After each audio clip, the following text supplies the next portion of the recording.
How's it going, guys? Welcome back to the channel. This is the What's Up Eddie channel, Divine Therapy Sessions. And of course, I'm the one and only Eddie. So glad to have you guys back. These are my Divine Therapy Sessions. I couldn't get that out. Hey guys, I had some, I don't know, I guess some newfound inspiration. And I think I'm coming out of the dark cloud that was over me. But some things that have been coming through to me, and I wanted to get it on wax. So I think a lot of the times I go through this period of like when I'm healing where, I get into a very reflective state, right? And there's this artist that I like. His name is, or his band, I guess, or him. It's called NF. And he talks about where he has OCD, and he's, of course, he's singing this, right? But so I'm like kind of essentially channeling through his music, and so he says that he gets an idea that he finds that he like over analyzes and thinks that it's profound, but he's being self-reflective, right? So he's like learning a lesson, and it's flowing through the music that he makes. And so like I like the process because what I'm going through is I'm relating with his music, right? But I'm also channeling through it because, that's my get up. But what I really like about the message is that like I resonate with what he's saying, because a lot of the times I'll tend to dissect, and it goes into another part. There's a movie that I've seen before with Robert Downey Jr., and it's Sherlock Holmes, and he talks about his blessing and his curse is the fact that he's so, like, his detective skills are like so on point, that he's so tuned in and tapped in that it's hard for him to like get out of it, right? So he's like always on edge, and it's way beyond OCD, right? And I've always said that, however you look at it, we can look at life as a curse or a blessing, but depending on what you're going through, it can be both, right? Or you can be more leaning towards one side of the spectrum than the other. And so I say all that just to say that, like, when I'm in that, I call it the dark space, or the gray cloud that's overhead, and it's usually when I'm going through the processes of healing. And healing, all it is to me, means that like I'm revisiting old stuff, and it's usually a present or certain circumstance that's going on right now that's shifting my experience. And I go into automatic hermit mode, or I shut everything out, because I already know that like the universe is trying to tell me something. It's like, hey, knock knock, Eddie, I'm here, and this is what you need to know. And I've found that like through this process is that like it works so well, because you're able to start being in a place of self-reflection. But I go back to what was I saying in the beginning? I totally forget. I got 333 on the clock, you guys. So it keeps coming out to me as angel numbers, and angel numbers is where I started out this whole journey, this whole process, right? And you might be getting those numbers, I don't know, right now it keeps coming to me 1, 2, 3, 4.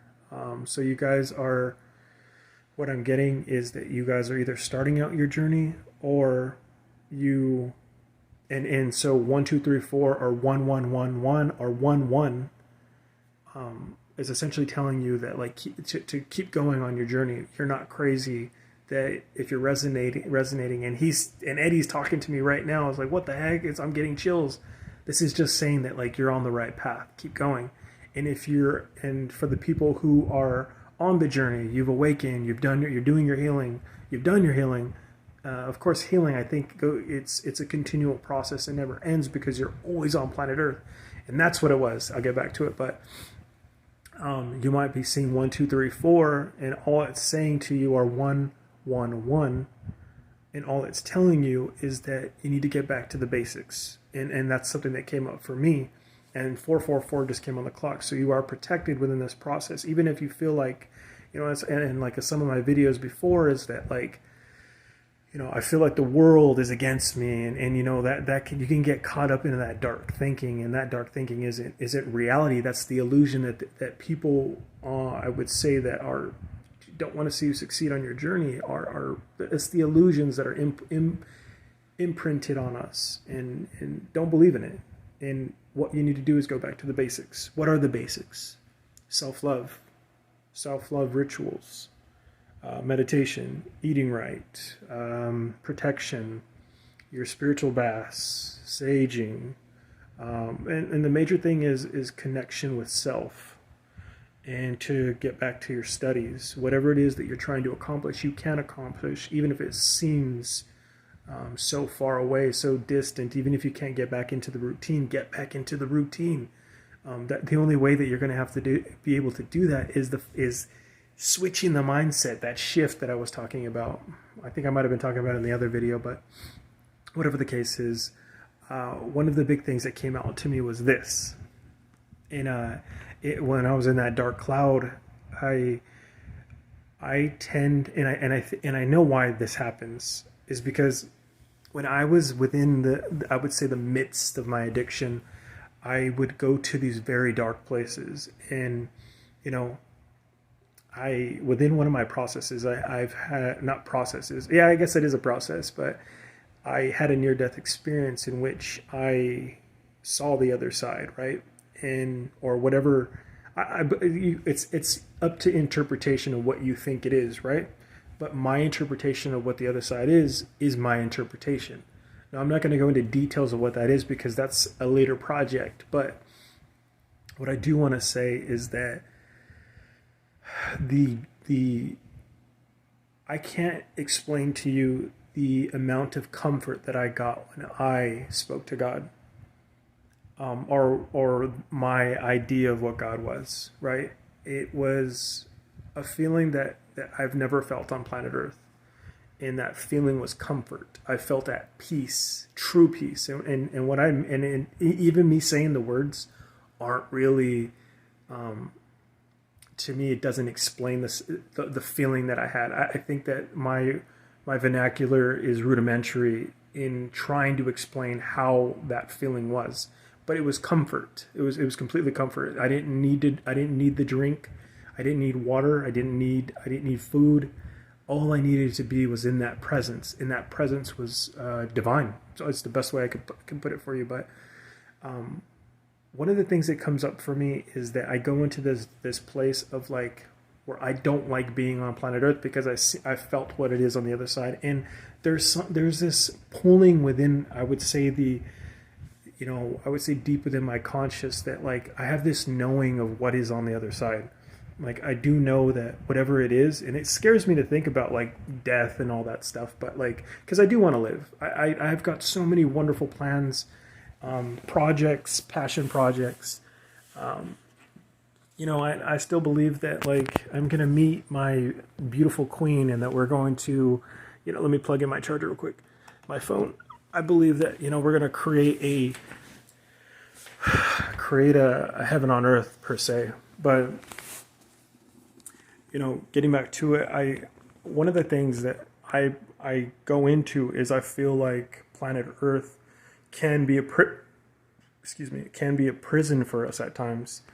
And how could it not be, right? And this, I think this was the channeling. And of course, I'm just kind of spitting in. And right now, if you've noticed, I'm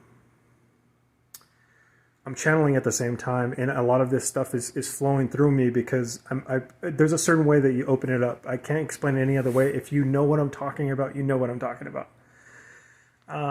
And if you're resonating with it, this is validation for you to keep going, and that you're doing the right thing, and that I think one of the major things that we go through within this process is validation. It's like people want to call you crazy, or that because you're channeling, or because their hocus pocus doesn't work on you, that you must be the devil, or you must be doing something like that. It's bullshit at the end of the day. If I'm sitting here on my YouTube channel representing love and teaching you how to open and expand your consciousness, open your mind, and go after your dreams, your true dreams, what it is that God has placed within you, that desire, that comes from a place of love. How could that be of the devil? And if it is, give me more of it. You guys got to open your minds. That's what it really is at the end of the day. Okay, getting back to what I was trying to say, as I keep going in circles, right? That might be another thing, infinity. You guys might be seeing the infinity sign because my information is connecting, but it's connecting in a circular fashion. That's how I'm seeing it in my third eye anyway. Prison, Earth. So I feel like every day is like Groundhog Day, right? Like we're forced to do the same we're forced to experience the same day, but it looks different because we say it's Monday or Tuesday or Wednesday or Thursday or this month or that month or this year or whatever the case is. But it's always the same because you're always approaching yourself. I'm always waking up as Eddie, right? You're always waking up as whoever you are, Susan, Sarah, Kelly's coming to mind. Whoever is out there, right? Brittany too. Brittany's coming up. So we're always forced to wake up as ourselves and experience the same fucking day at the end of the day, right? But what is the only thing that changes in that process is the way that you perceive the day or the way that you choose to approach that day, right? So one of the things is that, like, yeah, I do feel like we're serving time. Like, this place is a prison and it can be a prison, but we can transmute that and make it into something better, right? And if you weren't serving time, and if you had to serve time in your life, you would know that, like, it is like a constant battle, and this place can feel that way for some of us because we're tested. Some are tested more than others, and within those tests, I feel like you grow into a better and bigger situation. Evolution, I feel like it only happens through that growth, and that growth process usually hurts. But I guess at the end of the day, if I'm trying to say anything at all, is that, like, it's your perception on it. It's like if you approach the day, when I was in my dark place, I approached it like, freaking A, dude, another day in this prison, like, God, just bring me home, But, like, that's not the way to approach the day, right? And of course, when I get out of those processes of when things aren't going my way, we can transcend into something better, right? And within that transcending process, that place is like, I could only see the light at the end of the tunnel, but I do see the light at the end of the tunnel. When I finally get out of the tunnel, I realize, well, that wasn't so bad, and that we can get into a better place. And so even though I can go deep within and go through these crazy processes within my mind, I guess you would say, but, like, at the end of the day, we can always overcome. We can always be our better selves. And yes, that we might have to face the same day every day, but we don't have to face it with being that same person. You can change you. And I think that one of the processes that make our life more enjoyable is really diving within ourselves, healing ourselves, and then connecting with the next person. And within that connection, you find love. And I think that's all I have for you. I love you guys. I don't know, I'm feeling all poetic right now, but I love you guys. I'll catch you guys in the next one. Hopefully you caught something from that. And if you didn't, move on to the next one. I love you guys. You guys have a good night.